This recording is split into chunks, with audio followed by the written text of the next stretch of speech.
killed his wife, Paspardo de Tavera, and his mother-in-law. Despite this, he was acquitted of the crime. Luna died in the year 1899, but his legacy endured in the hearts of the Filipinos art lovers Nung lahat tangay copy ng world. Okay? tangay correct mo yun. Yung bait ko. Pag-uusapan natin si Fernando Amorsolo. Yeah, bornos ko. Fernando Amorsolo ha, konti lang siya. So, Ah, di ba may last meeting pa tayo next week? Online din yung di ba, right? Tama ako, tingnan nyo ngayon, October 2 is yung ano nyo, yung exam nyo. So, October 1, di ba, meron pa tayo, di ba, October 1, correct me if I'm wrong. dunit ka Taiwan ba?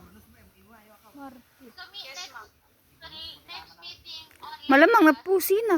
Let's continue discussing the last topic in our page, si Fernando Amorsolo. Continuation siya ni Juan Luna. Pero if, since tapos na pala tayo nag-discuss sa unit, Wakyan. pwede ko bang gamitin Wape ang ba? PCS Sako. time to discuss this remaining topic in our page? Ay, wala na ko rin gagaw, wakyan.